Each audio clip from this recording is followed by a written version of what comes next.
Greetings, viewers. If you are starting out in the world of martial arts, then what I would recommend you do is find a dojo that you like, find an instructor that you like, find students in that class that you resonate with, and then when you get a little bit better, venture out and train in different places. Now, when I say better, well, get good foundation,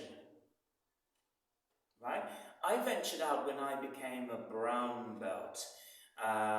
In fact, I tell a lie, I started off with boxing, and then I ventured into the world of karate, so you could say I ventured out after doing sparring and enough punching, and I wanted to learn something else other than how to punch in different ways that were allowed in the boxing ring. And I started off with in a gym in the School of African and Oriental Studies, and it was dirt cheap actually. It was £1, £1 for a lesson of boxing. But anyway, I ventured out into the world of karate, and then I trained in karate, and I got to green belt. But then I started learning kung fu on the side. I started learning other things as well, and then started doing tai chi, because as a student I wanted to calm my mind, and I was quite anxious, and that helped me a lot. So, you know, each time I teach Tai Chi, I teach it to someone and they're feeling anxious, I remember myself. But if you are training one style, gain foundation. Yeah, let's use karate as an example. So get to around the level of brown belt and then start to venture out to other dojos. I started to dabble a little earlier, but I went to many different dojos. Kaikashin was interesting because it was a real shock to the system, and a pleasant one, because it woke me up to the level of training and endurance that those guys go through. Started off with Shotokan, and I thought that was intense and brilliant. And then tried other styles, and they were absolutely amazing. And so it opens your eyes to the fact that there are strong, powerful styles that happen from a small stance, from a big stance, where combinations are an emphasis, where one strike should finish your enemy is also an emphasis, or where kicking to the knees, the legs, the joints, the body, you know, all the whole body. Don't kick anyone's joints, because you will break their joints, right? But leg strikes to condition the legs, condition the body, hook style punches are also part of karate.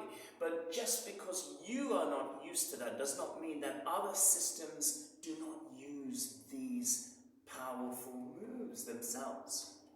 They do. So there's a lot out there, but good foundation will not only see you through tough training, but it will also give you enough grounding to safely go off, venture forth. And just like the old school martial artists would, they would learn all the Pinan katas or Haiyan katas and the techniques associated, and then venture out into the world and come back to receive their belt. At least I was taught that, right? But listen, it's a good model, even if that was or was not true. It's a good model to follow.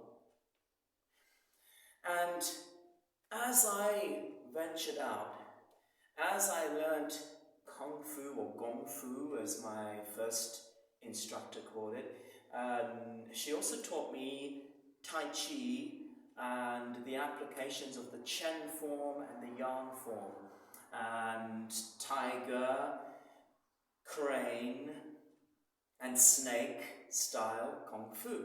Now, I wouldn't say I'm an expert at crane, but I certainly did master snake and tiger Kung Fu to a certain level. But my idea of mastery is constant learning. And so when someone says, Master Paul, I say, no, don't call me that. I don't use that terminology because I am also a student and I love to learn. I think there's always something to learn from others. And some of you have met me in seminars, some of you have met me in talks, some of you have met me in self-help talks, right? Though I give seminars on self-help, some of you have met me in martial arts seminars. Though I teach martial arts, I'm constantly improving myself. I believe in Kaizen, the Japanese ethos of constant, never-ending improvement and getting better and better and better and better. And I don't compare myself to anyone else. I compare myself to myself because that is the way I know I have grown. As I said, someone else's standard, in another video, as I said, someone else's standard of excellence may not be your standard of excellence. It may be a lot higher than yours, it may be lower, right? So your benchmark is you. You need to compare yourself to yourself every single day. Thanks for watching.